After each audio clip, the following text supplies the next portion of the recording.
America's trucking industry is facing a severe driver shortage.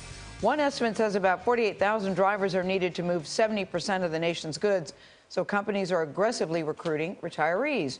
Drivers more than 65 years old make up about 10% of commercial vehicle operators in this country. A 5-month investigation by CBS News looks at how the increase in older drivers translates to potential dangers on the nation's highways. Kris Van Cleave is at a truck stop in Savage, Maryland, with a story. Kris, good morning. Good morning. The question of driver age amounts to a minefield for regulators, having to balance livelihood and independence with safety.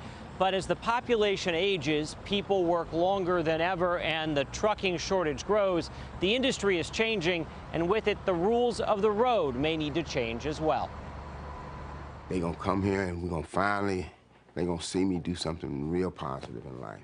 It was supposed to be a celebration for the Hooks family, driving from Oklahoma City to St. Louis in the summer of 2009 to see Ronnie become an elder at his church. But on I-44 near the state line, traffic slowed to a crawl. I was on the phone with him when it happened on that day, and the phone just went dead. The semi, driven by 76-year-old Donald Creed, did not. It rolled on top of 3 cars, killing 10, including Hooks' parents and 2 brothers.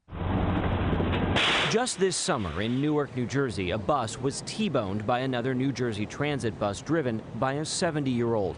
2 died.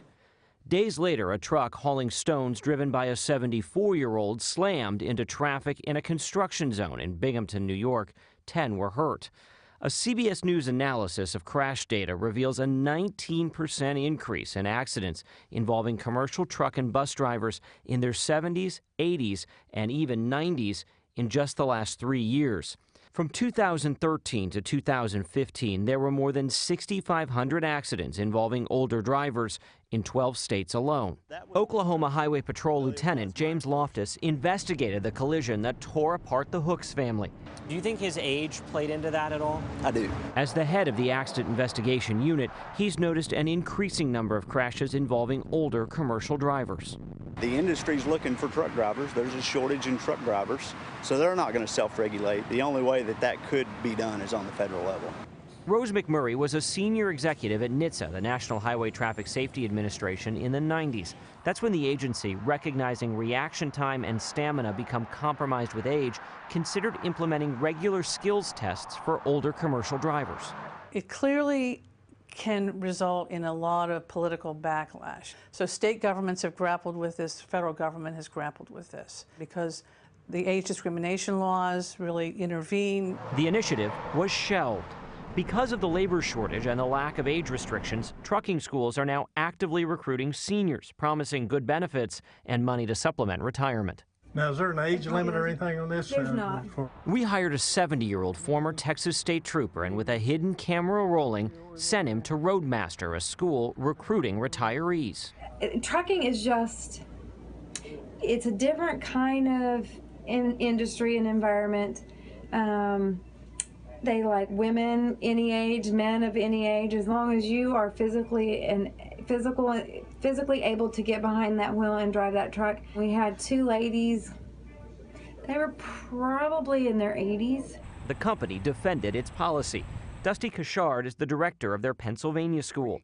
He says FMCSA, the agency regulating the trucking industry, does not prohibit training older drivers, and it's against federal law to discriminate based on age. I follow the FMCSA guidelines. There's no age on it. They pass the physical and everything, and they want to drive.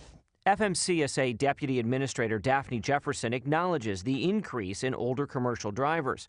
Her agency is now studying the trend.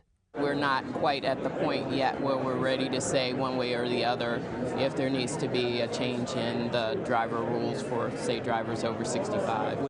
But Washington's deliberations come too late for the Hooks family. We have all had to learn how to deal with it, and deal with it with the reoccurring memories and the pain of not having them. The truck driver involved in the Hooks family crash pleaded guilty to numerous counts of negligent homicide, all misdemeanors. Now, the aviation industry also is facing a shortage of pilots, but that industry still has a mandatory retirement age of 65 for all pilots. Now, the association that represents independent truck drivers tells CBS News there is an increase in the number of drivers over 70, but adds the greater majority of truck-related crashes are not caused by truckers, but are instead caused by other drivers. Nora? All right, Kris, thank you so much. Yeah, it's not the age so much that bothers me, but I do think you have to pay attention to the reaction time and stamina. It's amazing how when you get older, your philosophies change about that, because I used to think 65, now I'm thinking, no, what's wrong as long as a person can do the job? Yeah. But that's scary stuff. I agree. Reaction time and stamina matters on the road. Important investigation. That's right.